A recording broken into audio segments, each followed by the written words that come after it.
Welcome, everybody, to another exciting edition of Behind the Keeper's Screen. I'm your host, Johnny Omaha, and today we have a very special guest for you on stream. Actually, it's all sorts of firsts on Behind the Keeper's Screen here. I'd like to introduce Atsumori Kofuhara. Did I say that right, Atsu? That's me. Yep, spot on. Welcome. Welcome. And Yeah, so, thank you. yes, I love it. I love it. So and people might be like, what's going on right now? Can you kind of tell people what it is that they're seeing at the moment? If the people that might not be used to seeing something like this? Well, I'm one of those there VTubers. VTuber is short for virtual YouTuber, although I would argue now that the majority of us stream on Twitch, but we still use the VTuber, nomenclature.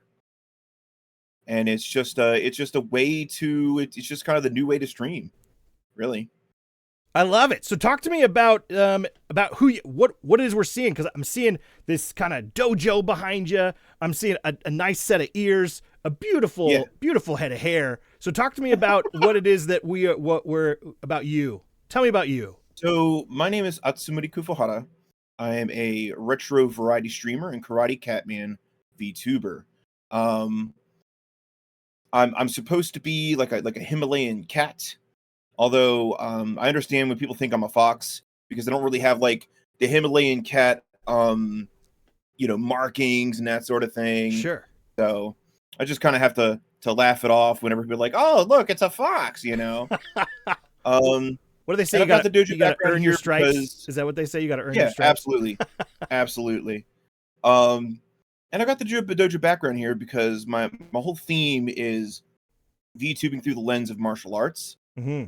And my ultimate goal with VTubing and streaming is to get full body tracking, put this model into VR chat, and stream full length, like Billy Blank style, infotainment,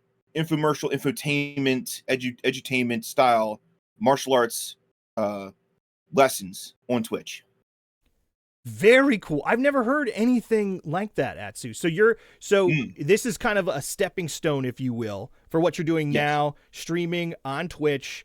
And basically your kind of goal is you're sussing out the what it is to be a VTuber and taking it really to the next level. Yeah, absolutely. And that being like people, I mean, is that a VR experience, or is this something you can watch, or is it like I'm watching somebody play Dance Dance Revolution kind of thing, or what are your? Oh, absolutely. How do you see that? You wouldn't see any of the VR setup. You would just see me in a VTuber like in a VR chat constructed world. Yep. And you would see me with high fidelity, 1-to-1 motion. What I'm doing in real life is what I'm doing in the VR chat is what you're seeing. Just going through a martial arts lesson the way any martial arts instructor would. That's fantastic. Just VTuber flavored. I love it, man. And that's what fun, How kind of fun. Right? Yeah. Yeah. Keep it fun, keep it light. I want to teach the world karate. I think the world will be benefited from learning the martial arts, and specifically karate. Why karate? Yeah. Because I practice karate, right?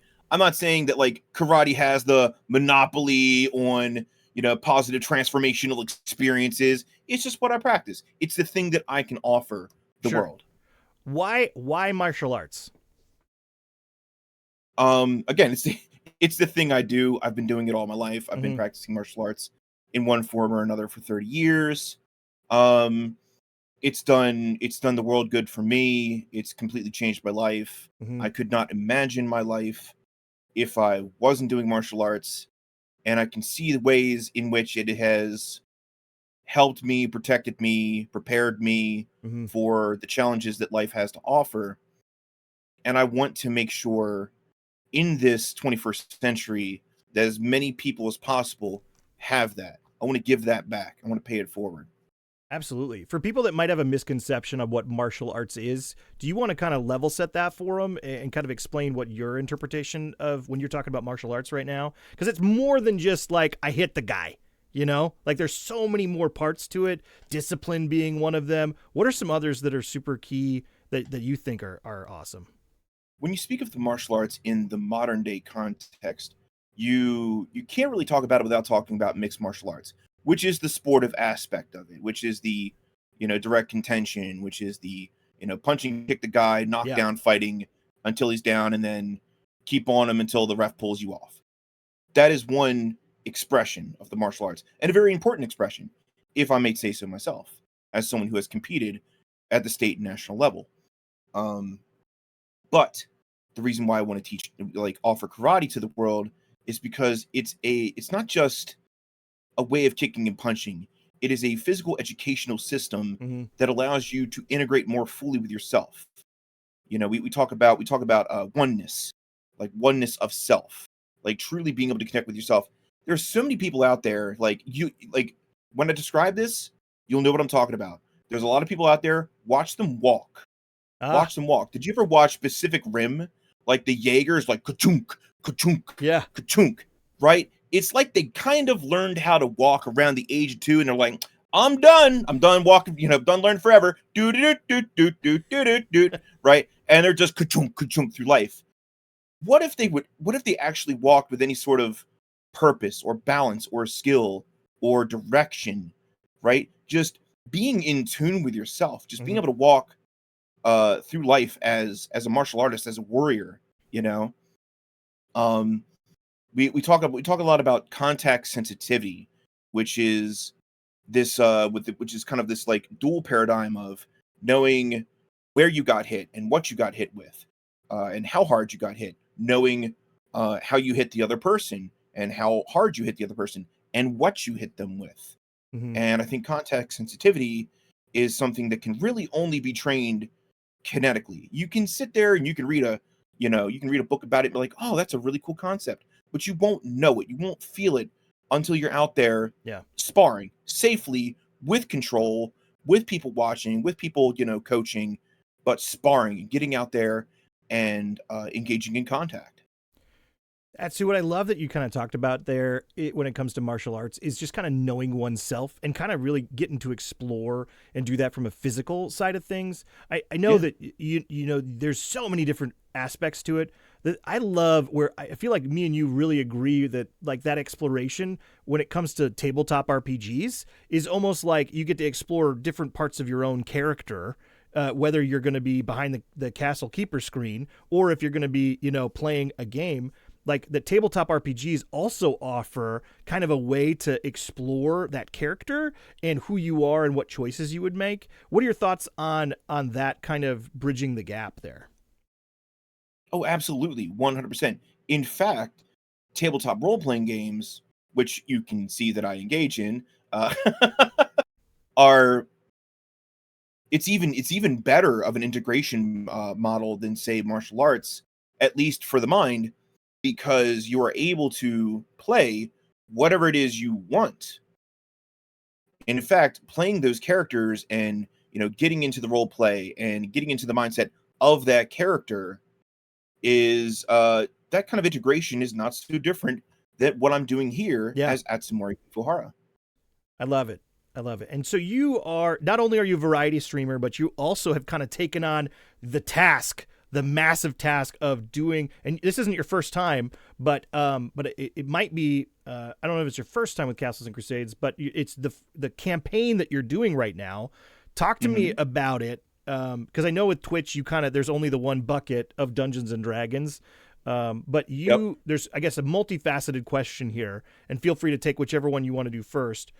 Maybe it is first the switch from maybe your RPG history and why landing on Castles and Crusades for this next chapter.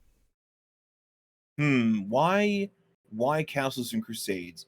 Because the people who make Castles Crusades, Trollord Games, are absolutely awesome and amazing, and they make me feel like a rock star, and they give me the requisite head pats and belly rubs, and make me feel special. So that's why I'm playing their game. Hey, I like it. But no, seriously, like they really allowed me to kind of jump on that CNC platform, and they're putting me out here. Perfect example is this conversation that we're having right now. Yeah. I mean, I don't mean to fire shots out there, but WotC probably wouldn't do that for me. I'm too small for them. Paizo wouldn't do that for me. They don't even know I exist. And then a lot of the other companies, I mean, they're awesome and amazing. A lot of the independent companies are just they're great people with great games, but again, they either don't know me or they just don't have the networks and the connections and the facilities to make this kind of thing happen. Right. So the kind of the familiarity, the intimacy around just kind of the smaller. It's not smaller. It's getting bigger every day. I'll tell you that. Yes. And yes, it is. And the thing is, you actually have a huge backlog and experience in role playing games. This is absolutely not your first rodeo. No. Talk to me about that.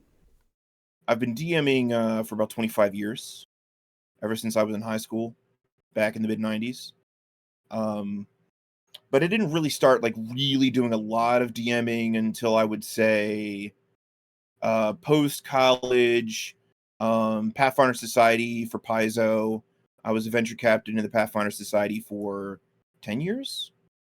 Yeah, 10 years. Mm-hmm. Yep. And I led a very successful program here locally that saw, up to 4 or 5 tables a night, twice a week. Wow.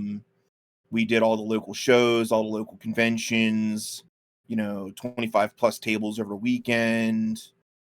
And every table would be like, 3 to 8 players. You know what I mean? Yeah, that's packed. And why I chose Paizo for all that time is they had a very robust, intricate, well-supported, organized play system, mm-hmm. organized play campaign. And that leads into why this adventure. So I'm running the Tyrant's Grasp, which is the first edition adventure path that Paizo put out. But I'm not using the Pathfinder, role-playing game. Mm-hmm. Why? Because it doesn't work. And I'm sorry for this, Paizo. I love you guys. I played your game for over a decade. I played your game for 12 to 14 years. Loved it. I've put my time in. But it doesn't work for a cinematic role-play experience to be watched and consumed by people. Because the numbers are just too bloated after a while. Mm. And so that goes back to why Castles and Crusades as a game, not just as a marketing platform, right? Sure. Why Castles and Crusades as a game? Because it really, in a very beautiful way, very elegant way, splits the difference between the super simple bare bones, you got to kind of come up with all your own rules, games of the 1980s, with the modern understandings of how D20 games go now, right? So it's kind of got the old and the new, and the rules are evergreen. They're never going to change. Except recently, they had to change up a couple of the words and the stuff they were using for the OGL. Oh, sure. Technically, they didn't have to, but they chose to, which I think was kind of that. I think that speaks volumes to character. Absolutely, you are correct. They chose to. Yep, they chose to, and I would say it was a very wise choice. I would agree. And the siege system is just genius. It's just genius. Yes, it's so good, and it's so slick, and it's so quick, and I don't have to it relieves so much pressure from me as a DM, as a castle keeper, as a game designer, as someone who's converting all of these monsters from Pathfinder to Castles and Crusades. I don't have to worry about DCs anymore. I have to worry about difficulty checks. It's either 12 or it's 18. Boom. And I don't even have to determine that. They determine that. The players determine that by the choices they made about their characters. Right. Which makes it more impactful for them. It matters more to them. The roles matter more to them because of the choices they made. I love it. Atsu. So you're talking about the primary versus secondary, the 12 on a primary, 18 on a secondary rule Correct. Of the siege mechanic, kind of rules as written. Correct. I love an alternate rule. So I play with younger kids, and I don't know if you've seen this. I think it was in Amazing Adventures. You'd have to source me on exactly where this is. Oh, using the +6 rule? Well, it's actually the 10 and 15. Okay. Yeah, so 10 and 15 was working better for my group, but I think the thing was cool was because my boys are they're young.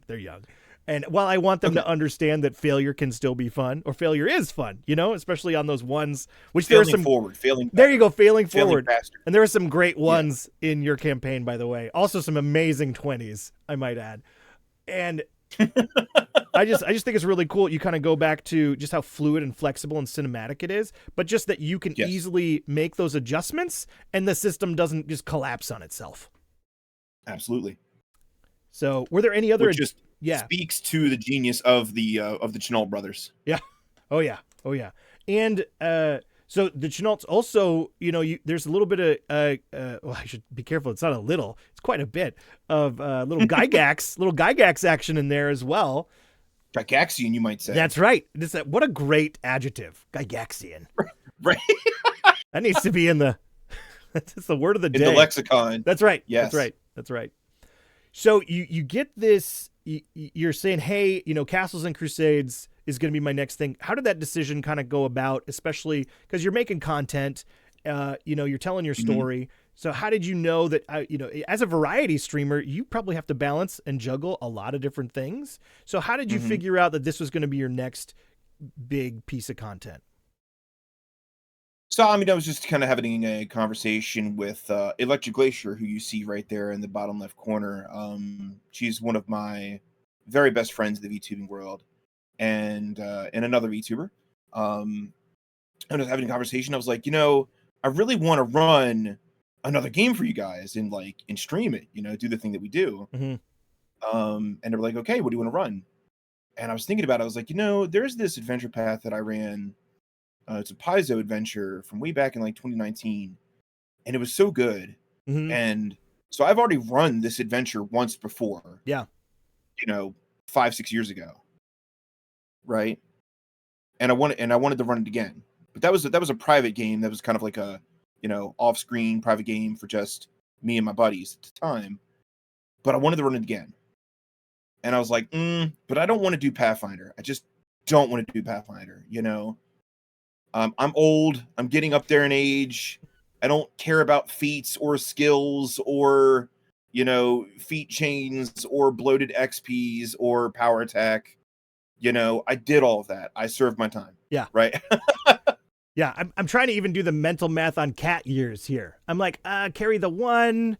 Yeah. So I hear you on feeling a little older. Right.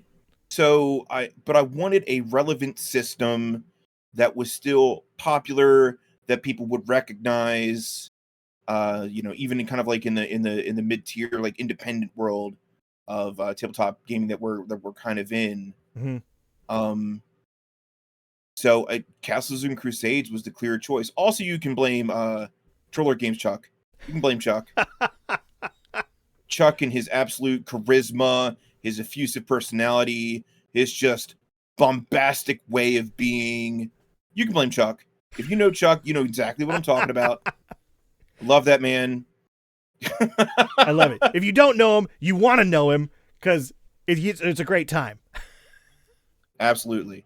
And he's actually been in some of my physical, offline physical games. Oh, very cool. And I ran Shadow Dark for him. Oh, no way. Yeah, I ran Shadow Dark for him, and he really liked it. That's super cool. In just kind of an osmosis way, he just kind of convinced me to use Castles and Crusades for this campaign. You were just feeling it. Atsu, what have you? So this is a campaign that you were running previously in Pathfinder. What are your first? So I've got the first episode of the Tyrant's Grasp. So did you rename it, or is it just called the Tyrant's Grasp again? Yep, Tyrant's Grasp. Okay, so people can actually buy the Tyrant's Grasp right now if they wanted to absolutely. For Pathfinder and run it obviously with Castles and Crusades. What was your kind of take when you ran it with Pathfinder? What was it about it? Not to give spoilers away because we're going to look at the first episode that kind of takes place in a very specific location with a big reveal at the end. What was it that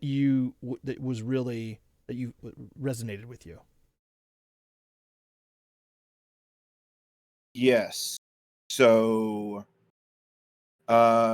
basically, you're asking When you ran it with Why Tyrant's Grasp? with Pathfinder, when you ran it before, what was it where you're like, man, I want to run this again?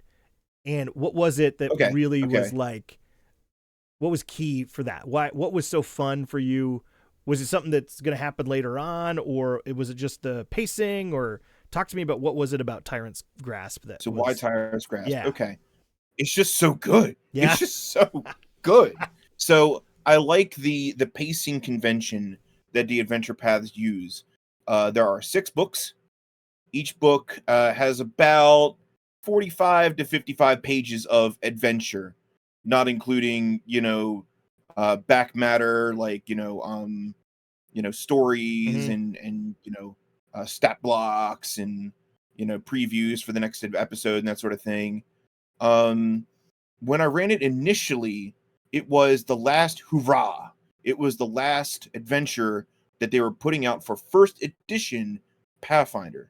And literally the next month after the 6 books came out, second edition was out. Right? That's how tight, that's how like compressed and tight their production schedule is. Yeah. Over at Paizo. And me and my friends, we really, really loved, we did it for the love of the game, but also the adventure is very survival horror. Yes. In its flavor. Which comes across very well. I think that the survival horror aspect at watching this series really comes out. Like I really feel like I'm almost participating in like a DayZ or even a Resident Evil type. Yes, and as a DM, as a castle keeper, I'm leaning into that. Yes. I'm using all the punches I've got to really make them feel it, that they are in a desperate situation that is greater than them. Yeah. That they are both fated and random heroes, right? Something happened to them. They can't quite explain it. Yeah. They died, but they're not dead, right? Yeah. Very Silent Hill in a way. Like there's some silent, like just the fog, vaporous. There's some Silent Hill. Yeah. There's The Hills Have Eyes. Yes. There's Resident Evil in there. There's all the beautiful, like, desperate survival horror tropes that we know and love. Yeah. And it's all being compressed into one just blistering pace. Yeah. And that's the other thing. So I wanted to run Tyrant's Grasp because I knew the pace would be perfect for an online streaming production. Yes. Well, and that's interesting too, to think about that's an aspect that as who you are, as Atsumori Kofuhara, that's one thing you have to think about is your audience and interacting with chat and figuring out. Yep. So how did that kind of, because you guys are, it looks like you're not playing in the same room. There's some, because everybody's either a VTuber or a ping tuber here. Yep. So how did that, is it a virtual, would you call it a virtual game or what would you call it? And how would you describe the game? Yeah, we'll call it a virtual game. We're using Roll20 as our visual VTT platform. Why are we using Roll20? Because I've been using it for 12 years and I'm comfortable with it. It's the devil I know. Yeah. Yeah. Yeah. I like it. It's good enough. It does what I need to do. Sure. It's kind of sparse in the visual, like, wow factor. But again, I'm so comfortable using it that it's a non-factor for me. Yeah. Like, I don't have to, it's one less thing I have to worry about when I'm putting the production together live. Because we're doing this live, Yeah. And as you know, doing anything live is hard. Yes. Yes. You want to be stable. You want to be easy to use. Right. I don't want any scuff because any scuff's going to show up on YouTube, on the VOD. And I don't want to be mired in, hours of editing hell. Oh, yeah. Which is why I clip the front, I clip the back, and I just put the raw VODs up onto YouTube. Now, if I could learn a bit more about editing, this is one of my goals for 2025. If I could learn more about editing, I could distill these episodes, which I understand, they're 4 hours. It's the kind of thing that you kind of, listen to while you're doing other things. Exactly. Right? Which is cool. But again, they're like 4 hours plus a clip. I wanted to distill them down into like 20 to 40 minutes of the best stuff. Like a TV show almost. Yeah, like a TV show. Yeah. No, that's cool. Well, we'll definitely talk after this behind the keeper screen. For all of the younger viewers out there who don't know what we're talking about, a television that's set right. is is a strange oblong monitor that we used to use in order to entertain ourselves. It's true. Before the days of the cellular devices and the screens in our pockets. I forget. Where's my BlackBerry? And it wasn't all exactly when you needed it. There were shows that only came on at certain times for only a certain amount of. That's right. Yes. Back in my day, these strange. We had these strange like papery books called TV guides that would let us know when those shows were coming on. Roll to decipher. Right. I don't know, what channels do we have. That's funny. Oh my gosh, that's. I actually have a lot of like early 20s, late teens viewers who are probably shaking their fists at me right now. Like, we know what televisions are at. You don't understand. I know. I'm not that young. I know. I'm out of here. Little state reference. So very cool stuff. So, and then getting this group together then. So talk to me about how did you assemble this team of Avengers? Very good. If at all possible, could you reveal all of them? Because I know I'm kind of like absolutely in front of two of them. Just make me smaller. We'll move you to the side here. Here's everyone. If I'm gonna talk to them, poke you right. We'll put you right there. We go. Just my little head poking out. Just there, right there. All right, cool. We'll go from left to right. So Electric Glacier, like I said, is one of my best friends in all of VTubing, and she is just, oh my gosh, she is so funny. Like, she doesn't realize it. She's not one of those, she's very bashful in that regard, but she is just hilarious. There were some quips. And she's very quick-witted. There were some quips that were really playing into her kobold character well, which she's a kobold. Yes. The rest of them are humans, and the rest of them are humans because the Chenault brothers are absolute geniuses. I'm going to say that a lot because I need to hammer that home. They were geniuses, and they made humans not only viable, but very awesome to play. Why? Because you get 3. Look at them. 3 primary abilities instead of 2. And it doesn't sound like a lot, except when you're in a game, when you're in a long-form campaign, and having 50% of all of your abilities, all of your core abilities, strength, dex, con, whatever, having those as primary abilities is key. Massive. Absolute key. Yep. Right? And it actually frees up the game. So my thought process, my build process, whenever I'm building characters for myself or others, is stack as many passive bonuses as possible, as many things as you don't have to worry about. Yes. You're going to forget floating modifiers. You're going to forget situational bonuses. They're crap. They're all crap. Throw it out, right? Yep. Like, you're never going to use that stuff. Yep. Or you're going to forget at the most opportune time, and then it's like, rewind the play 5 minutes. Right. And we can't run it back like that. We got to push forward. Right. So humans are just so good in this game. Oh, man. That 4 out of 5 of my players, like, I didn't prod them into it. I didn't cajole them into it. They just picked humans. So, Atsu, did you pre-gen these for them, or did you gave everybody made them. Yep. They made their character. We session zeroed it. Like, we all got together and we talked about, like, what are the relationships going to be between our characters, and because they're all I would say they're all villagers of Rossler, but they were all in Rossler's Coffer, which is the village where the thing happened. The event, the mysterious event.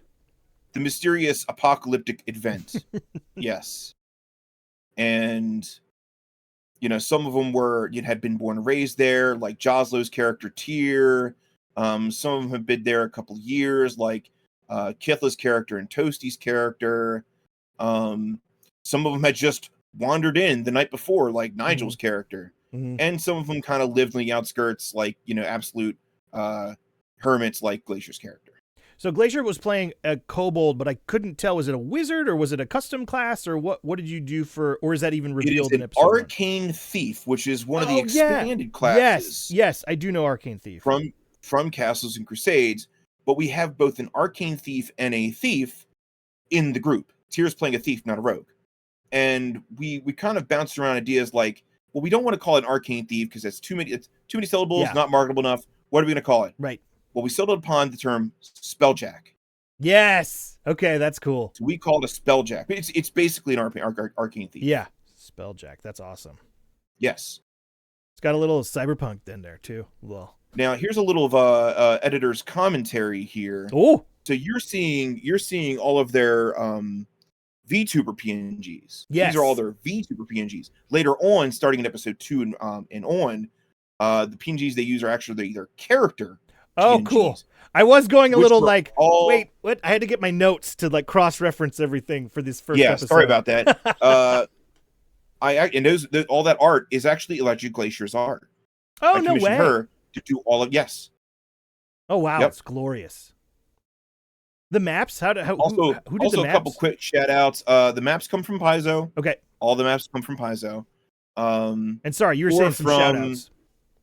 Shout outs, the overlay done by Northern Kiss. Thank you, Northern Kiss. You're awesome and amazing.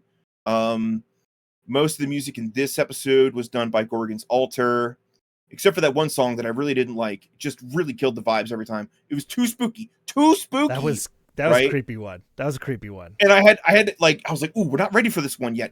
No. It came on like fast twice. Fast forward. Yeah. Right? I'd feel it though. I was in it. I was like, oh.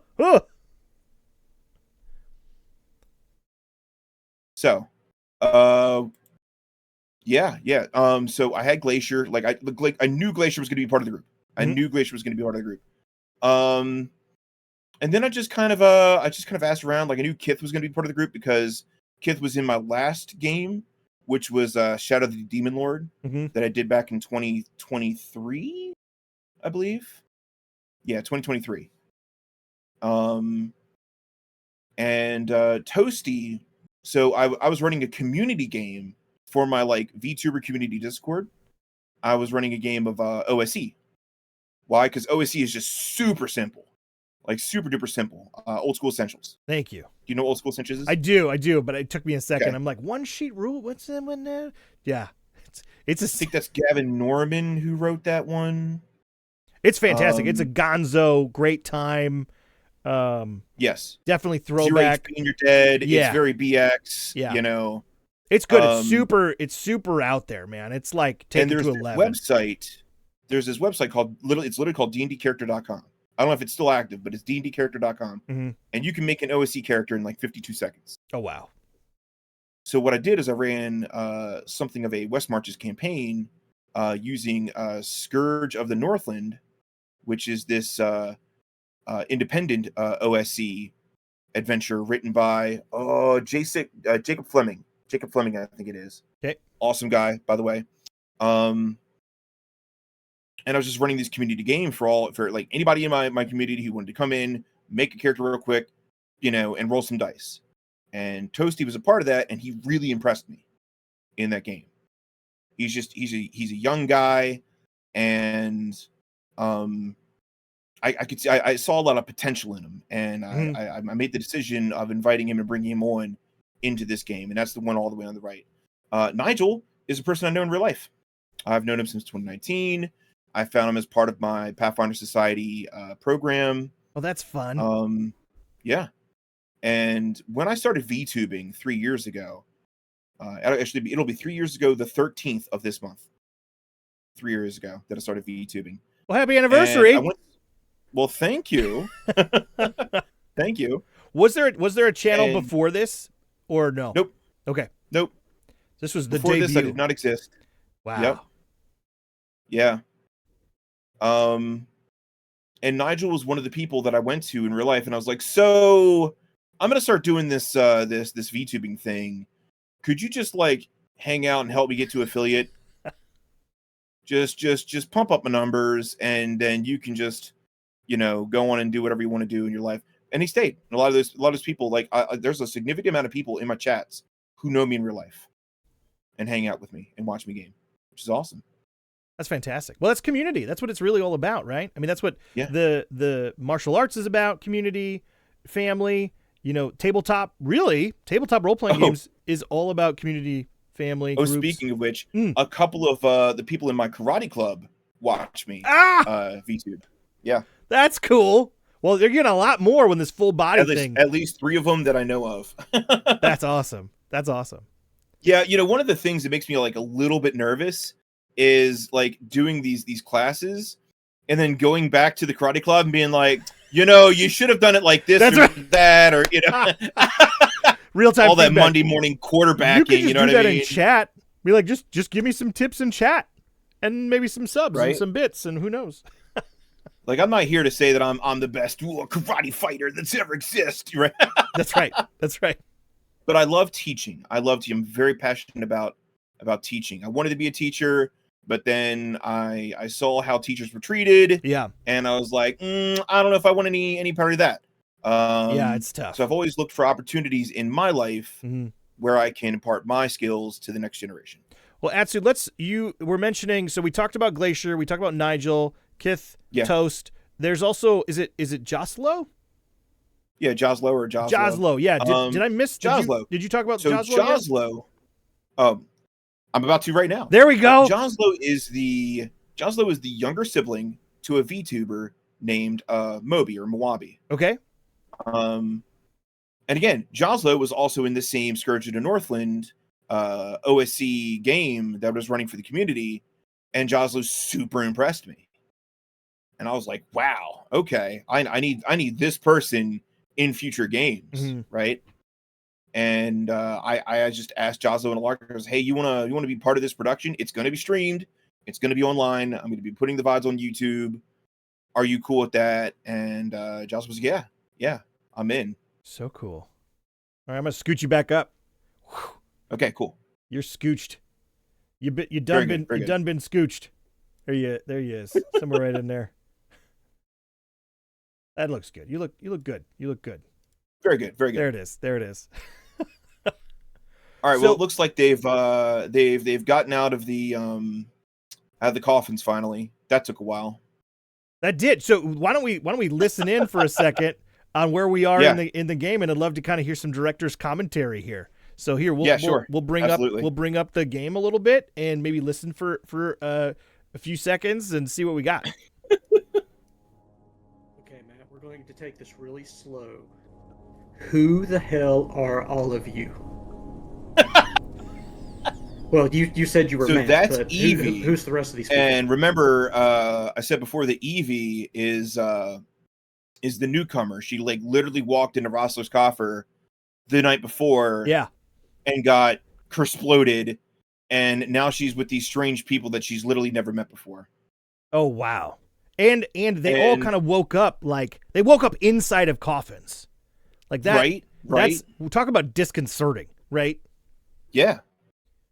So did you house rule any of this stuff, or did you play this kind of adventure as written, or did you do certain things? This is pretty much as written, especially in episode 1. Okay. Yeah. Yeah, this is pretty much as written. I mean, there's a couple of like quick calls on the fly that are probably me, but you could, if you really wanted to, you could buy the Tyrant's Grasp products and you could read along and be like, yep, they did that. Yep, they did that. Yep, they skipped that. Yep, That's cool. Yep. Yeah. Yeah. That's super cool. Just to play the home game. Right? Do you play with viewers? I have done a couple of episodes of Twitch Plays D&D where I've used old school essentials to build a party, and just so I don't know if you know this, I don't know like how much old school stuff you've played, but back in the day, the way you played those games is the players didn't talk to the DM directly. They talked to the caller, and the caller was a player in the group, like, a selected player of the group that would then collect what they were doing and then report it to the DM. And then the DM would referee and adjudicate from there. So what I do is there's this thing called VIP.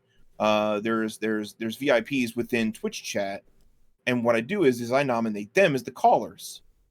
So everybody can kind of do their thing. Yeah, so all the viewers talk to them, and they talk to each other, and then the shot callers tell me what the players are going to be doing, what the characters are going to be doing.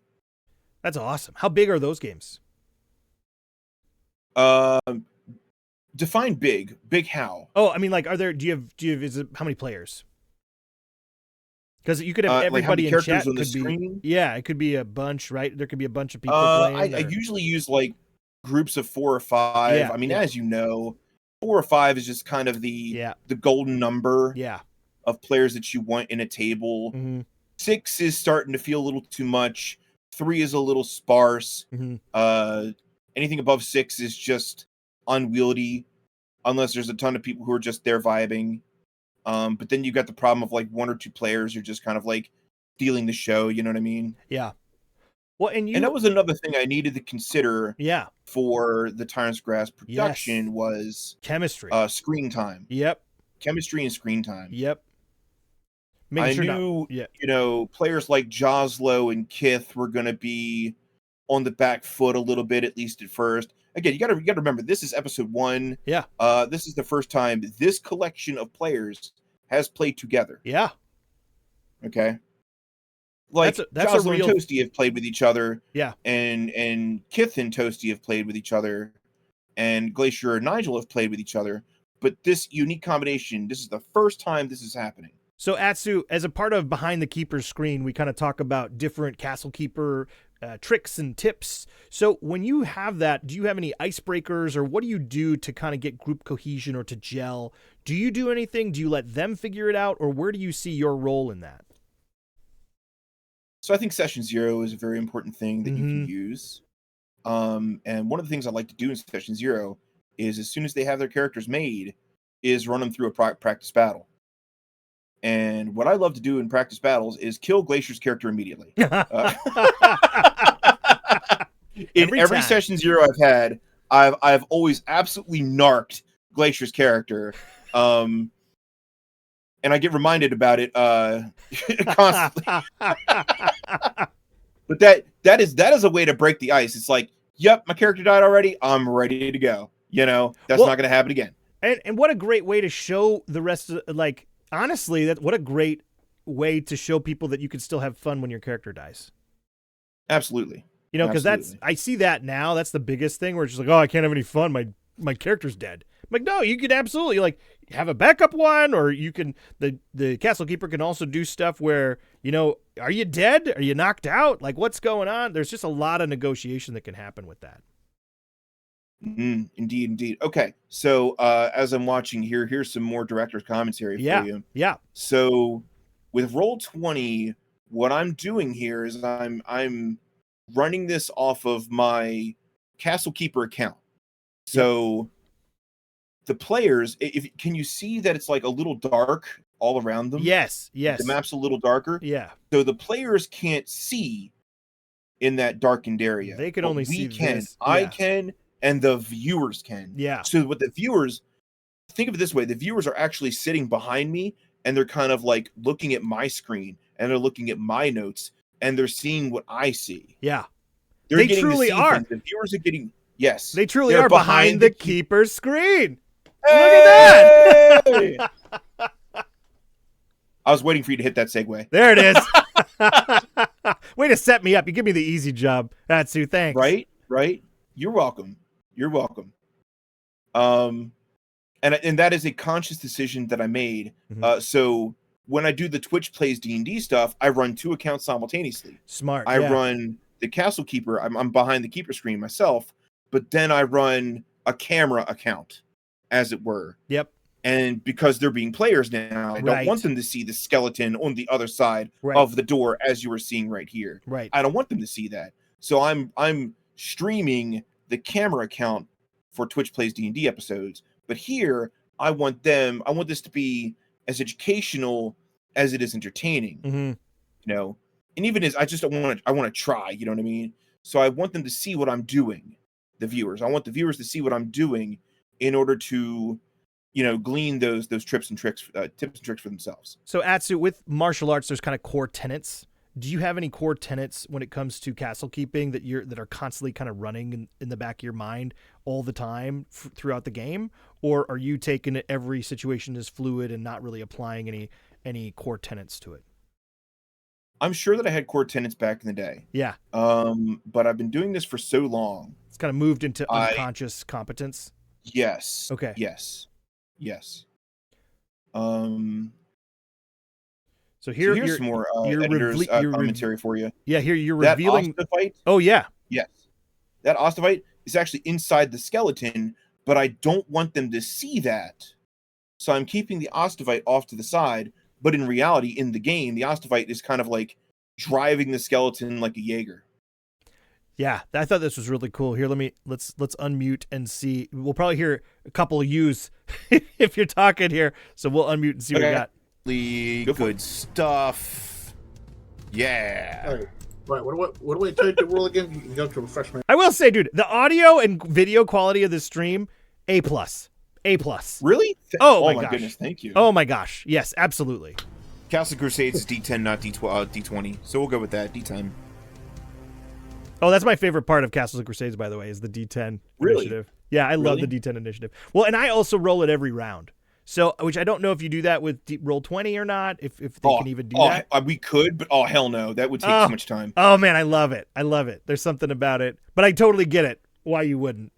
And it's also just it's another way you can customize the game where it can be whatever you want. Absolutely. Your sheet?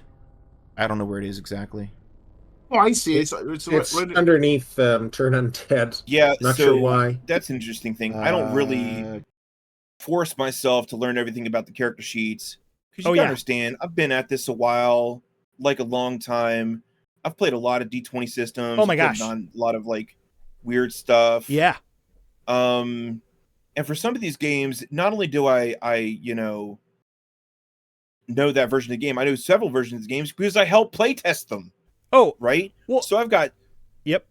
Yeah. I've got several versions of these rules running through my head. And you can absolutely do initiative with the D20. In fact, Bill Allen, who was just on Behind the Keeper screen last episode, he runs initiative with D20s. Like there's some people that will. Well, hey, but that's what it's all about. Behind the Keeper screen, it's make it your own. Make it your own. How dare he not conform? Dueling pistols at dawn. In all the best ways. In all the best ways. So let's see. So we're about to get. So this is first initiative. So hold on. Let me touchstone on that. Yeah. This is yet another reason why the Chenault Brothers geniuses. Mm-hmm. They really don't care that you play Castles and Crusades the way that they wrote it. Yep. Right. The rules for them are not absolute. They are more like guidelines. Yep. It is more just a vehicle for you to play awesome, exciting, high fantasy adventures. Absolutely. And we're about to get into some adventures right here. Looks like Matt Levinson jumping into the room. Let's key in. Okay. And that synth is so great. I'm a rush it. Okay. Now, keep in mind, they're all within level range characters right now. They're all push past here. Single-digit HP. Yeah, you got to be careful. They've got ACs between 12 and 14, maybe 15 for Matt Levinson. I'm attacking with my but despite all of that, Toasty is pushing Catherine in. 11 is not going to hit. Going for it. Yeah, with 9 hit points, by the way. 9 hit points going after the skeleton. Yes. Can they see the 4 out of 4, or do they just see the green bar? They see the green bar. That is a very good question. Mm-hmm. But again, that's just yet another thing that the viewers get to see, they don't get to see. Okay, so they don't know how many hit points the skeleton has. Correct. Okay. They know that it's at 100%. They can see their own numbers. Okay. Yep. And there's some damage being battles run. around in the rib cage there. I love how you played this, by the way, Atsu, because I love damage types on monsters, and basically these guys are equipped with a bunch of crossbows and bladed weapons. Not a lot of hammers or maces, or somebody's got a staff. I think a quarterstaff. But that's Evie. I loved that you because that's not necessarily rules as written, I don't think, in Castles and Crusades. I could be wrong on that, but why did you want to do that for this go through? To do damage? Because Pathfinder does. Pathfinder does. And that's just something you like about Pathfinder? It is something I like about Pathfinder. Mm-hmm. It's a little bit more consideration on my part, but I think it brings a lot of flavor to the game. Oh, big time. Yeah. I think it definitely benefits, especially fighters, because weapons kind of are like spells in a certain sense, where they've got I got to make sure I'm using the right weapon for the right. There's a little more puzzle in with the fight a little bit. I don't hammer it home. I don't use it as much as Pathfinder would want it to be used. Sure. Because like you and I both know, Castles Crusades doesn't give a lot of consideration to weapon types. But I still want to keep the flavor alive.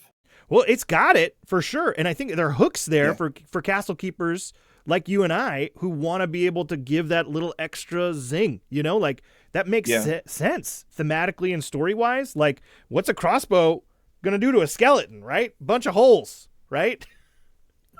So we'll see.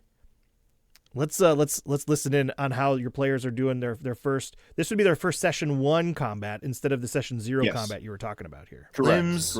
Don't quite connect right, and it I just love kind this description. Wildly swings its arms. I'm going to attack 1 against Relikia. How many different organisms went into that? Baby, let's go! I'm not. That's first nat 20 of the game, by the way. First nat 20 of the game. That was amazing. And that happened like 50 minutes in on the podcast. Yeah. So, or on the stream. Yeah. So, and I think you were the first one to roll it too. So, yes. That's fun. You have to understand that Electric Glacier is a very cagey player, a very smart player, very intelligent player. And that I can count upon one hand the times where she puts herself into the front line, and I take advantage of that by beating the stuffing out of her characters every time. And the way she interacts with you too, like it's really interesting. She keeps all of her cards very close to the vest.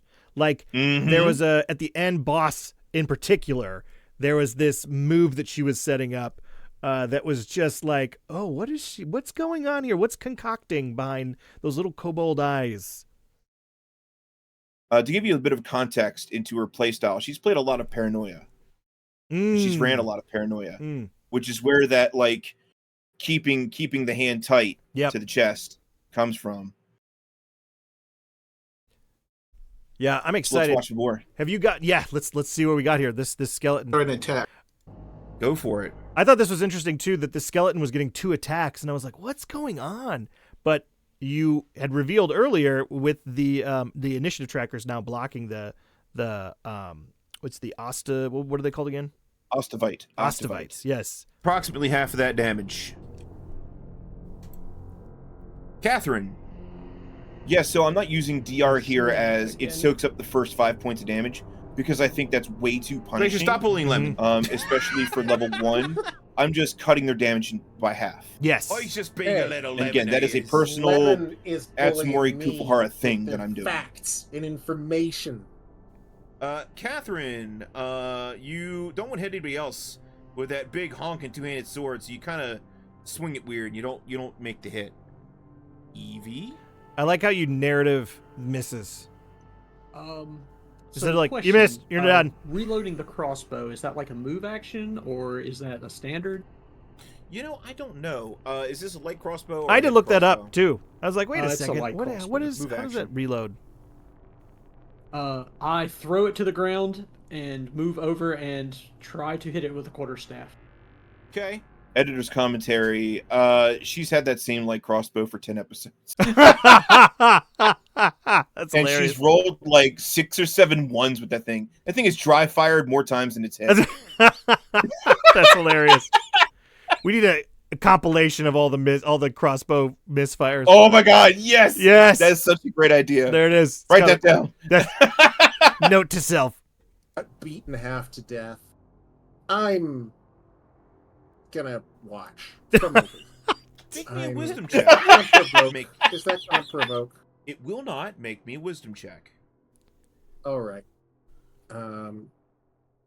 Let me just. There's my thing. There we go. Also, I don't know if attacks of opportunity Let's see are part if I of. can get something in 2 digits. They are depending on the disengagement type. Yeah, you don't know what's going on. Yes. But something. But again, is whatever makes sense for the scene, right? Rules are written are just suggestions. So like that's the thing again I love. Where like in any other system, I feel like there's a lot more of a there's a lot more of that, like, wait a second, I gotta, like, that in 4th edition, holy crap, you would have people like... So check it out. The chat has figured it out, and they've said skeleton mecha. Oh, yes. Yes, they do. Isn't that cool? Skeleton mecha. So that's why I love having the chat there, because they're picking up on things as fast as, or maybe even faster than the player sometimes. Yeah. Oh my gosh. Yeah. Oh, and we've all made a gentleman's agreement that none of the players are to actually look at the stream. I was just gonna ask. Yep. Yeah, kind of ruin the enjoyment. You know? They can pop out. They can pop out the chat and look at the chat. Sure. Also, so one of the things that I love that I implemented for this game is the interactivity. Yes. So, viewers, did you want to get into that now? I would actually, that'd be perfect, because we've been seeing kind of these pop-ups that happened, but I did want to ask you specifically, so that you're using its watch points. Is it what it is? It's watch points, and then they can use that to turn in channel points, viewpoints. Channel points, viewpoints. Thank you. Those channel points that basically people earn by watching. Yeah. They get like. And I stream 3 times a week, but I only do this game once a week. So there's 3 streams. Yes, they can save up. And people can actually cash in those points to do things that will affect the game. Talk to me about those things that are affecting the game. So the big things that I have are boons and banes, which is a functionality that I pulled from Shadow the Demon Lord. Shout out to Shadow the Demon Lord. Excellent game. Where if it's a boon, it's plus 1d6 to your d20 roll. And if it's banes, it's minus 1d6 to your d20 roll. Now, in Shadow the Demon Lord, boons and banes cancel each other out at a 1-to-1 ratio. Mm-hmm. So if you're making a roll that has like 5 boons and 3 banes, you roll with 2 boons. Not so here. If the chat declares that you have both a boon and a bane on the roll, you roll both. Oh, because it's funnier. It's better. Oh, that's right. It's because funnier. they would. The math doesn't necessarily. It's not like they cancel each other out. They No, could they potentially. could. Yes, that actually happened last night in episode 10. Oh, that's funny. Yeah. Relicaya had both a boon and a bane for a check that she was making, and both the d6s were 4s. That's hilarious. Do you feel that the roller, like the virtual roller, is true to life? Because sometimes I feel like, man, is this thing really, you know? So I've been using VTTs and digital rollers for 12 years at this point. Yeah. And I would say it's pretty close. Yeah. Okay. There's just that cognitive dissonance where you have no tactile function.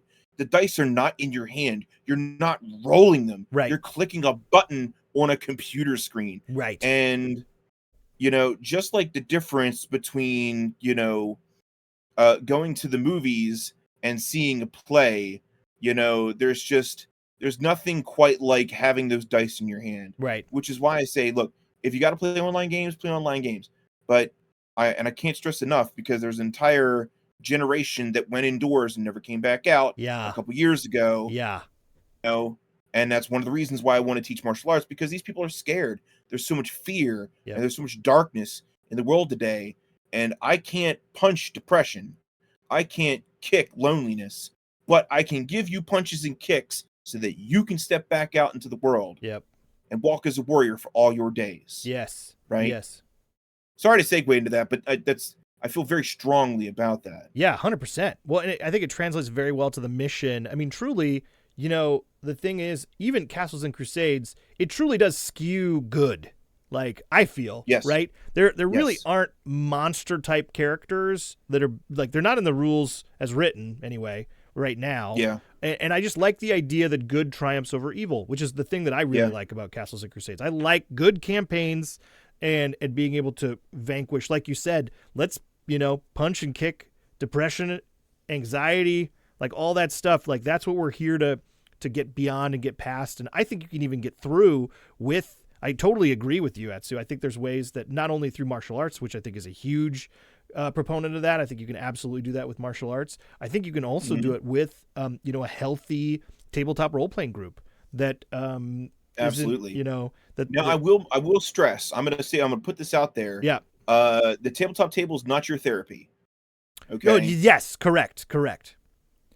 Yeah. Some people use it as like to explore say that. Don't use it for that, because it's a very selfish thing. Yeah.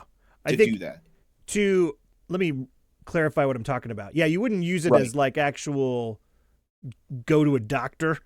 Like, you know what I'm saying? Correct. But it's there to If like you have problems, please see a medical professional. Yes. Right. Oh, I'm not a 100%. doctor. You are not a doctor.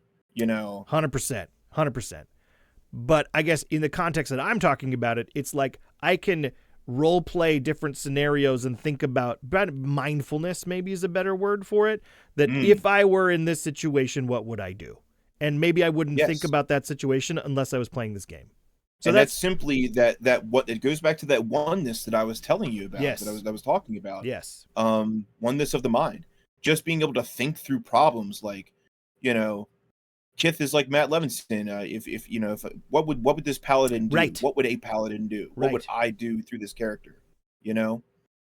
And there's a significant amount of transference there into your regular life if you want, if you can see it. Mm-hmm. You know what I'm saying?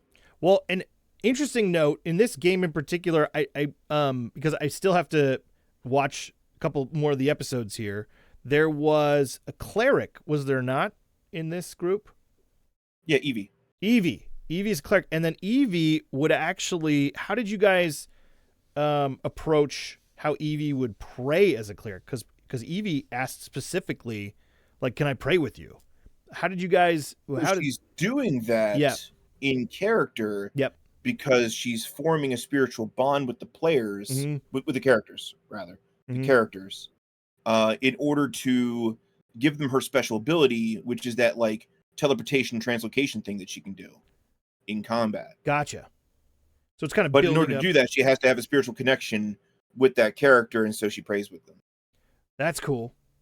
That's cool. Did you? And guys... that is a very custom thing that we came up with, because Evie's player Nigel didn't want to step on Matt's toes, and he knew that Matt was going to be playing a paladin, and that paladin wanted to do paladin things like turning undead. Yep. Which is funny because I think the cleric can actually turn undead at level 1. And the paladin has to wait till level 3, which I think is like, oh, sorry, almost. Which actually works out because, funnily enough, they don't really start encountering undead until like episode 5 and 6. Oh, that's like later into the game. How would you categorize these skeleton mechas? Because they're not technically undead. Would they be constructs? Constructs? Okay, baby. Constructs. Okay. I would declare them as constructs. Wow. Okay, so if somebody tried to turn undead on it, imagine that. Wouldn't man. work. Would not work. Man, that is a freaking... that would be a very important clue. Yeah. As to what this thing actually is. Right. Super cool. That's going back to that failing providing context. Yep. Yes, you failed to do this, but now you have a clue. Exactly. Like, oh, it's not that. And then you think about what could it be? If it's talk about subversion of expectations. Yep.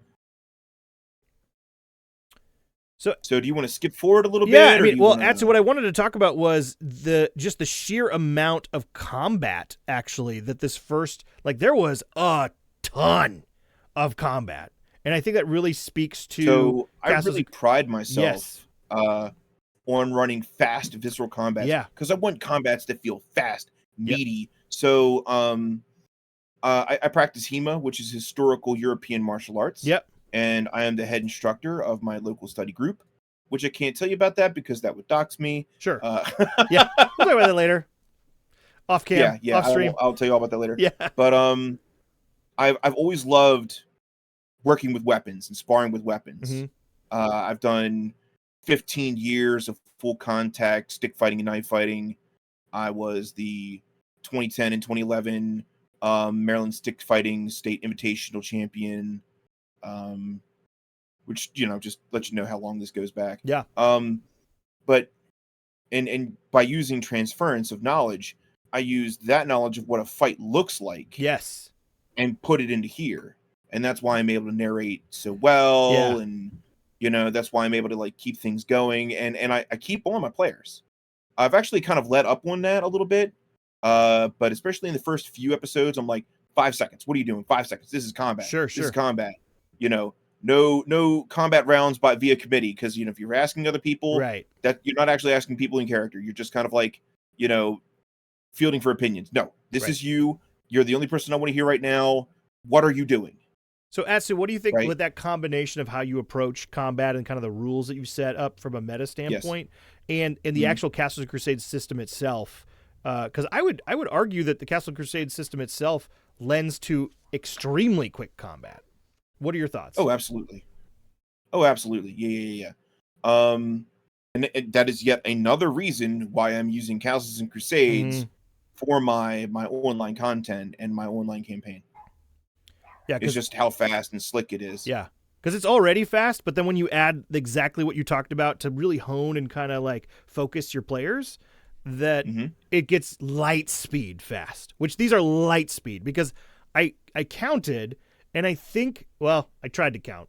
It depends on which count encounters, but there's 8 or 9 encounters that you did in this 4-hour block. Inside of 4 hours. Which is ridiculous. Like you tell somebody 8 encounter, like there were games of Dungeons and Dragons where we would do 1 encounter in 2 hours. Like it was like the encounter would be 40 minutes. Yeah, that just blows my mind. Like I don't want to be a part of that. Do you want to be a part of that? Like I mean, I was. I mean, it was still a good time, but it was just like the times suck, you know? Yeah. And so what does that mean? I guess what does that mean to be able to look at a game and be like, oh my gosh, I can have more than 1 encounter every 2 hours? Like, how did that free you up, or did you even think about that as far as like a pro or a con, or were you again just so vested in where you were at that it was just kind of a taken for granted moment, or what do you think? This goes all the way back to, being a venture captain in the Pathfinder Society. Yeah. When you're a venture captain in Pathfinder Society, you're running Pathfinder Society scenarios, you get a 4-hour block. Yes. You get a 4-hour block to run all the combats and run all the role play and, run all the puzzles and yada yada and whatever else is in that, in that game. And that time limitation breeds creativity. Yeah. Breeds productivity. It does. It really does. Mm-hmm. And it forces you to think of ways to not speed up, but just trim the fat, just cut the fat of, combat encounters. And I impress upon the people playing, like, don't overthink it. Just don't overthink it. Get into the mind of that you are in combat and that, seconds matter. Yep. And that it only takes a heartbeat to swing a sword. And I love that you approached it with such a positive intent as well. Like you didn't chide your players of being like, hey, you're taking too long. What's going on here? Absolutely not. You really did come at it from an instructor, which I can tell you're passionate about teaching, and it really shows through. I'm sure it shows through with your instruction, with your martial arts, because it definitely shows through at the table. And if it shows through at the table, I guarantee you it's showing up in other places here. So it's so one of my watchwords, one of my things has always been positive professionalism. Ooh, I like that. I'm writing that one down. Write that one down. Yes. Positive professionalism. And that is in the workplace, that is in the dojo, that is at the gaming table. Always. Positive professionalism. Mm-hmm. So I'm not chiding them. I'm not cajoling them. One of the things I told them before is commit to the heroic action. When you don't know what you need to do in a turn, or you don't know what you can do in a turn, commit to the heroic action. Boom. What would the most heroic thing be to do right now? Yeah. Which Glacier hates because, again, she's a very cagey player. Yeah.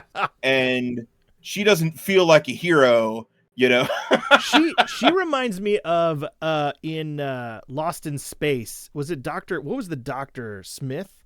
I never watched that one, so I can't help you. I'm sorry. It was or the archetype or the trope of you have the outsider. Like there's the one that's Yes. like can you trust them? Can you not? I don't know, but we have to work together.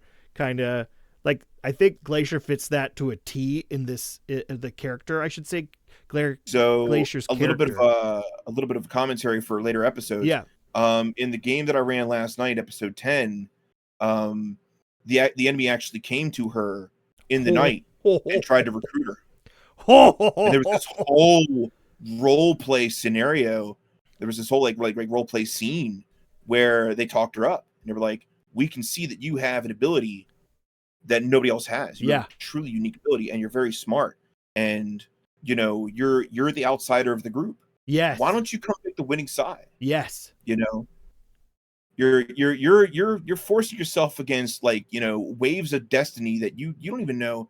You're so far underwater you can't even see the surface. Oh man, come join us, come join the winning side. And she was like, no. She was like, no, these people care about me and I care about them, and they will treat me far better than you ever will. I wanted to say, but ultimately has the heart of gold, and that's yes. So cool. Little spoiler, we got to watch the rest of these now, because just for that payoff moment is exciting stuff. There were some huge roleplay payoff moments. That's amazing. Later on. That's amazing. And I'm doing that so like the first 2 books of this 6-book saga are very personal to the PCs. Mm-hmm. Very personal. Later on, the game expands and the world becomes bigger, and they're not stuck in Rossler's coffer. Spoilers. Mild spoilers. It's understandable you're not going to be in Rossler's coffer for 30 sessions. Right, exactly. Okay. And the story becomes less about them and more about, the gears of fate that are turning. Yeah. Well, and and they're trying to fight against this tide of destiny that is just, things are happening. Things are happening behind the scenes. Big things are happening behind the scenes. Yeah. And all they can do is the best they can. Yeah, it does feel multiplanar. It feels very like a saga almost. Like this is a saga. Like we are on the precipice of a saga here for this first, with this reveal at the end after the boss battle, which how you doing on time, by the way? Well, looks like we're 90 minutes in or something. I'm good. I'm good. You're good? Cool. Because I can jump us to the boss battle, and then we can talk about the big reveal, or we can take a look at let's jump to the boss battle. All right, sweet. Should be right. Yeah. So a lot of setup. So do you want to stop here? Wait. Yeah. Go back to the caterpillar. Oh my gosh, that caterpillar. So the caterpillar fight was kind of goofy and out of place, and I ran it as written. And I have this thing like I always read the room, and when I can feel that their attention is slipping even a little bit, I'll call the fight. Yeah, that it's over. Yeah. If they're not engaged the action, cut. End that scene, push forward. That is what happened with the cat. This was really great. I loved this because of the fact that basically, for anybody who's watching, we see all the characters at the top of the screen. They're about to come into this kind of cool statue room that is down here. And I think Glacier's character, who is, how do I pronounce it? It's Reliquia. Reliquia kind of hangs back. Reliquia is interested in this stool that happens to be there, this bench. Reliquia is like, I'm going to poke at the bench here. And then what was the surprise there, Atsu? Yeah, just this horned caterpillar just screw attack rolls on out and starts beefing with them. There it is. Boom. And this was a baddie. Like this was not only it had 2 attacks. Again. Yeah. It's bristles. Its bristle attack was bristly. Yeah. Bristly. Yeah. Which was a poison because you were even doing con saves and stuff with that. Yes. This fight was as instructive for the players as it was for the viewers, because I think this is the first the first combat where I'm asking them for con saves. Yes. In the middle of the fight. It was. Yep. And that sort of thing. Like they're learning that there are rider effects to getting hit with some of these attacks. Yeah, it was funny. Like this one it was kooky. Like this caterpillar. Like all I kept on thinking was, Caterpie, I choose you. Like I was just making all sorts of Pokemon. I was just doing Pokemon jokes the whole time watching this. Caterpie, return. So it was. I was having fun with this fight. Excellent. Okay, so that makes me feel good. I mean, that you were very entertained by this. Well, let's listen in for a few seconds here on what was going on. Okay. All right. If it attacks me, I will react. So this is it. Okay. That's another thing Glacier likes to do. She likes to exist outside of her own turn. Yeah. And there have been times where I've had to post facto kind of reel her in a bit. You know, because she'll quip something on somebody else's turn, which is great for entertainment. But you gotta play the game. You gotta be careful that you're not like stepping on other people's toes and stuff. Yep. You know, and some of these players are more quiet players. You know, they're more kind of like, I don't want to call them lurkers, but they're more passive players instead of active players. Well, everyone's session 1. I mean, session 0 is still session 0. Session 1 is still session 1, where people are still getting their footing. You know. Yes. So it kind of learning their voice. Who is their character? Who, you know, maybe they're still. This might be some people. I think this is people's first Castles and Crusades game for some of them. Yes. So they're still learning the system. Yep. I mean, I think for Joslo, Kith, and Toasty, this is their first CNC game. Oh yeah. For Glacier and Nigel, this is their second CNC game, because I actually ran a one shot. That is the VOD of it, which is on my YouTube channel. I think maybe 6 weeks before this. Mm-hmm. Yeah. So yeah, I think all that kind of. I ran that one shot as part of my freemium game August. I wanted to show off that, you know, times are tough and not everybody has money. Yep. So I wanted to show off all of these free games that you could play, and I ended that month with that Castles Crusades one shot, because the Player's Handbook PDF is free to download. It is off the website. Yep, 7th edition, free to download. Mm-hmm. Even now. All right, let's see how they're doing. Ooh. Oh man, Matt got hit hard. He goes all the way down. Why is the challenge 11 hit points down to 2 hit points. Ooh. It should be either 12 or 18. Let me take a look at your character sheet. Let me fix this. So Matt, it gets funky. Is kind of having a hard time trying to figure out like what his primaries do and all that. This is still a learning experience. Oh yeah, we were just talking about that. Yep. Mm-hmm. And the only way that you learn, really, like you get something down, is through repetition. Yep. Which is why it's important to have 8 or 9 combats in 4 hours. Mm-hmm. You know, because later on in the series, they're down to like 4 or 5 combats, because things are getting a bit more complex. Oh yeah. You know, it'll be fun to maybe we come back and review an episode later in the series and kind of compare and contrast the difference. That might be fun. Would you be down for doing something like that? Oh, absolutely. Okay. Absolutely. Cool. And I wanted to touch on something else you said. Yeah. You said there was a lot of combats in this dungeon.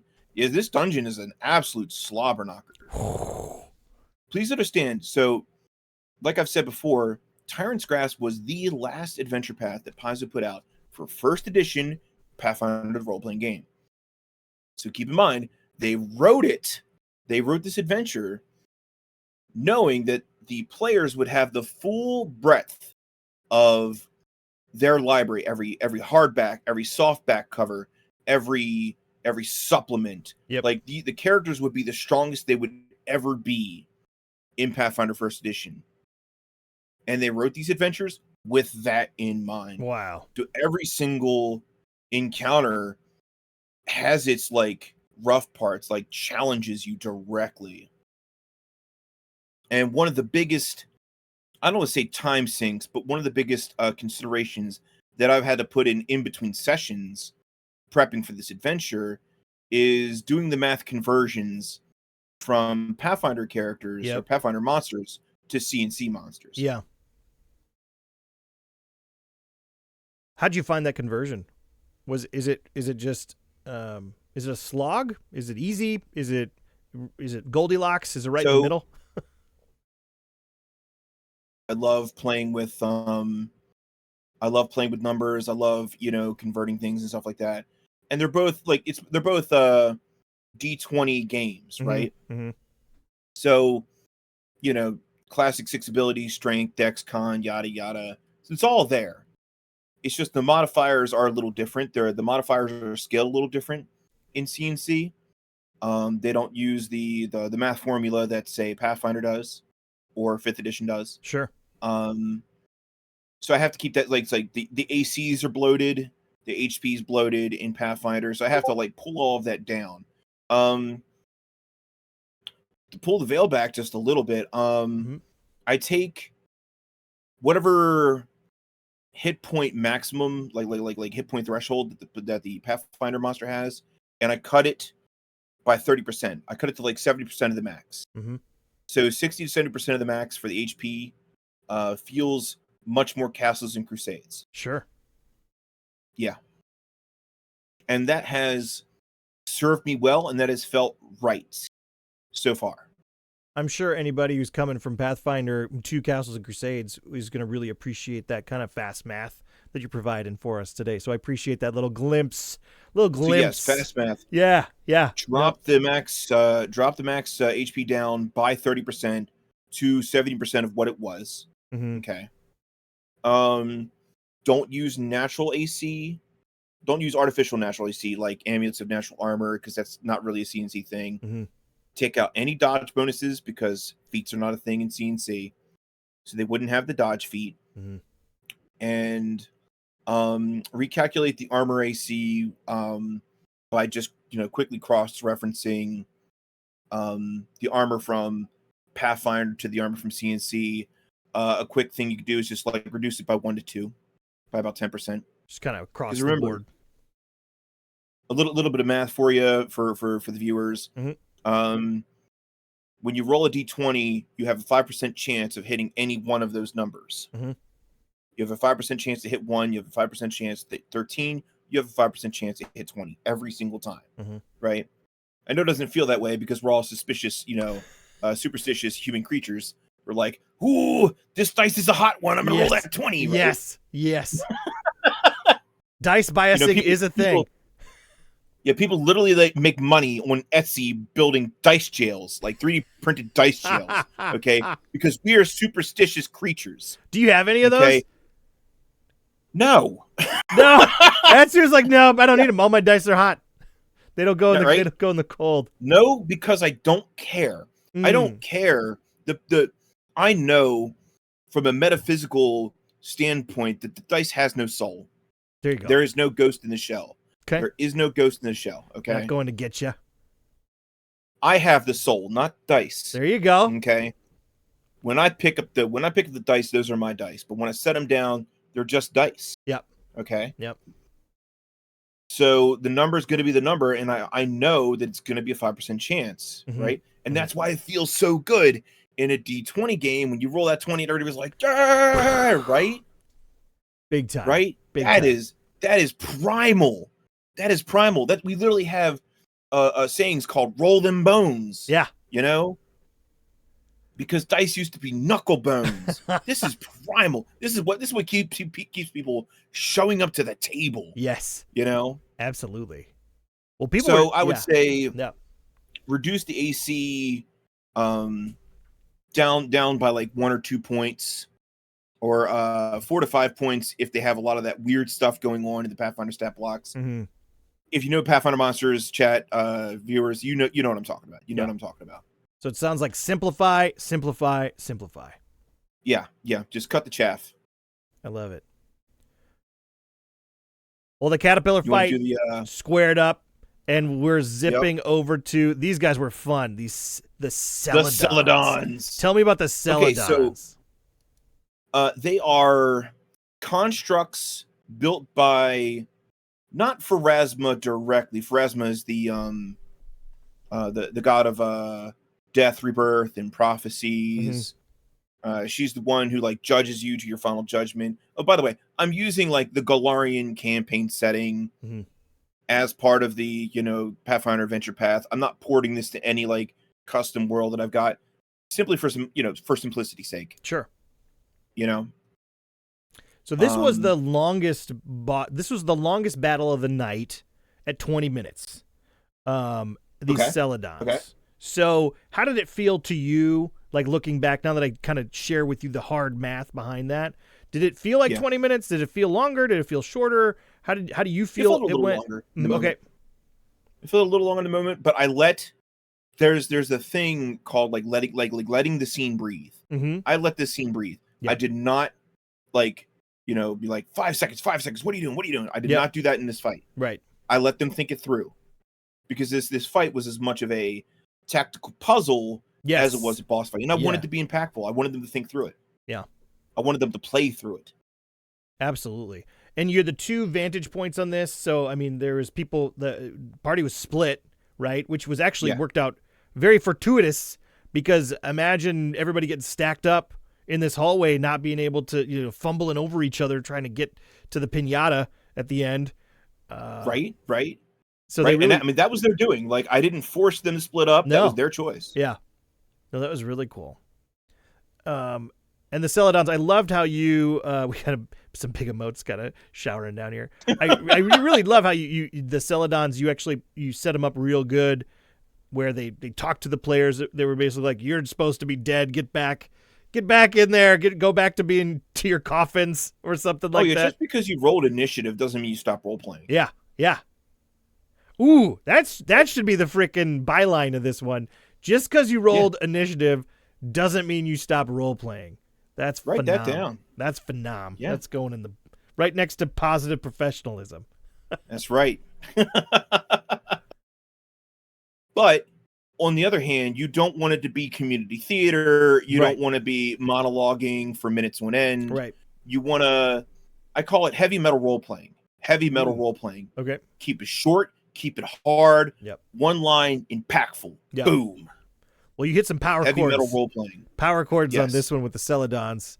Again, constructs, throwing them there. Here, did you add any flavor to them, or did you kind of roll them or work them just I like mostly in the module? ran them as is, because if it ain't broke, don't fix it. There you go. Now, there's a couple of director's commentaries here. One, you just saw Tyr move back behind the Celadon. Yep. I think that's because of Evie translocating him over there, I think. Or did he tumble? I can't remember. I think there was a tumble on that one. Okay, that was a tumble. Mm-hmm. That was cool. Yeah, there was a really cool translocation.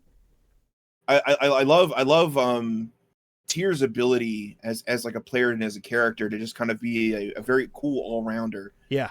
Able to do the ranged, able to get in there, get stuck in there and do the melee when the melee needs doing. Mm-hmm. Just absolutely love the way Joslo plays this character. Also, they rolled for stats. I had them roll for stats, by the way. Oh, how'd you do the roll? Most of them, 46 dropped the lowest. Okay. As Gygax intended, by the way, that was his preferred method of rolling. You like the 4-6? I do. Okay. I do, because it averages out to be slightly above average. Yeah. Which kind of works for CNC, because you don't really start seeing positive modifiers until the 13 to 15 range. Yeah, that is a fact. Yes. No, you're right. You're absolutely right. So if you're rolling 3d6 down the line, you're just going to have a bunch of +0 cretins. Yeah. Just and Joe that doesn't Schmoes. feel heroic. Joe Schmoes. Yeah. And I mean, you're already a schmo at level 1 anyway. Yes. It's true. Well, these guys aren't schmoes. They take down the Celadons, and then Atsu, you hit them with the big one. You hit them with the big reveal here, for our last couple minutes of our podcast here today of Behind the Keeper Screen. Talk to me about this setup and this role play that you did to reveal this kind of this new world that they walk themselves. They open up the doors. Oh, there's the moon. That's what I was looking for. So they open the doors of this. If you could find it and cut it open, we could listen in a little bit. Yeah, we'll see. So here we go. This is one of my favorite moments too. Wouldn't you like to know? All right. Okay, Evie, if you aren't taking that sword, I'm taking that sword. Oh, and this was a cool moment too. This? The chat gave a relic and made this sword, which was a really cool, did sword damage, and it also did healing damage, or it healed as well. Oh, yeah. So I named the short sword, which was what the Celadon was using. I named it the Celadon in remembrance of the enemy that defeated. And it does 1d6 plus 1 physical damage, but it heals for 1d8 plus 1. Right? So, it's a permanent heal stick. It has no limit on its charges. It is an artifact. Right? And it's you could heal with this thing. And I think at Glacier at some point's can I elect to just do minimum damage? Nope, you gotta roll it. You gotta roll. Yep. You got it. It's a double-edged sword, baby. It's a double-edged sword.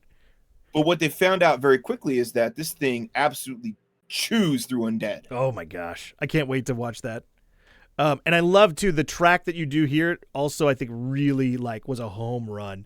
This this track where it gets real, the synth wave or the dungeon synth that's in here with you had mentioned who had did that again. Who was that again? Gorgon's Altar. Gorgon's Altar, like he did the track, but you did the placement, and it was perfect. Let's see as we're rolling up that. Sort it all. You absolutely take it. You get the sense that this thing would bust up some undead. Ah, there it is. Okay, mine now. This is fucking amazing. All right, Sword. You don't like me, but I like you a lot. It's gonna be awkward in it to win it. It Come on. vibrates slightly in your hand. Nah, I'm not gonna make that joke. There you go. Come on, let's go find some. Thank you, songs. Glacier, for keeping us PG-13. All right, so you swing open the double doors, Here it is. and what you see is not what you expected. I hope it's not police. The landscape outside the tomb is bathed in grim moonlight. Dead trees adorn pale rolling hills, each of which is covered with gravestones that march away into the dark horizon.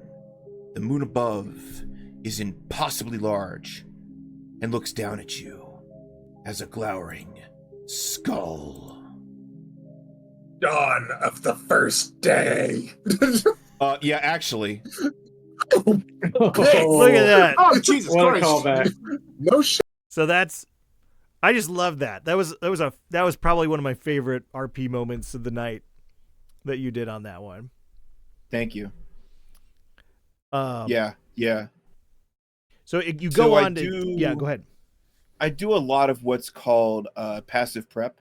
Mm. So there's active prepping in a campaign, and there's passive prepping. Mhm. And the passive prepping is, so the good thing about being a DM is that you can play D&D, you can play C&C all the time in your head by going over scenes and what will you say in these scenes? What words will you use in these scenes? Yeah. What pictures can you, I mean, pictures are worth 1,000 words. What pictures can you use to truly, elucidate and bring life to a scene?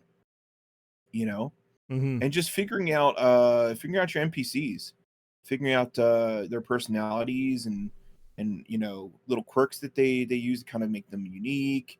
So Umble and Thoot come out from behind one of the gravestones and introduce themselves, and the big reveal is that they're not in the prime material plane at all.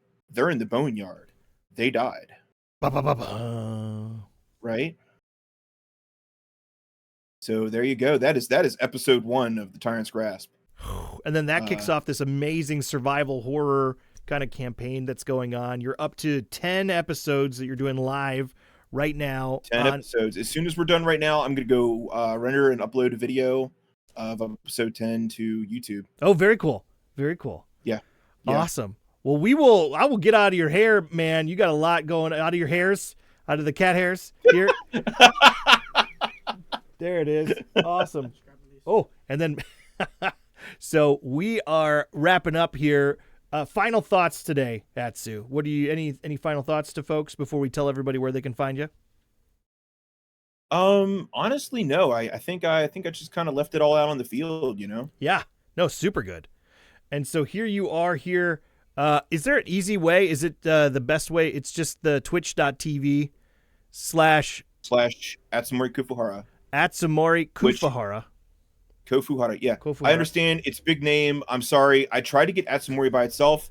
That's taken. And I figured Kofuhara by itself would be weird. So I just used the whole name. There it is. Maybe one day when I'm a Twitch partner, I can actually just have the Atsumori name. And I figured Karate Catman, I think Karate Catman's already taken. There's so many users on Twitch. But it is twitch.tv/ Atsumori Kofuhara. Perfect. So we'll get that. It'll be in the description below on this video. All the other relevant links to all your stuff that you're doing will also be down there. Really just want to say thanks so much for joining us today on Behind the Keeper's Screen, Atsu. And yeah, this has been great. Thank you for bringing me on. It's been a real honor. It's been an enjoyment. Oh, wonderful. I'm glad you enjoyed it. Well, all right, everybody. Well, have a great rest of your day.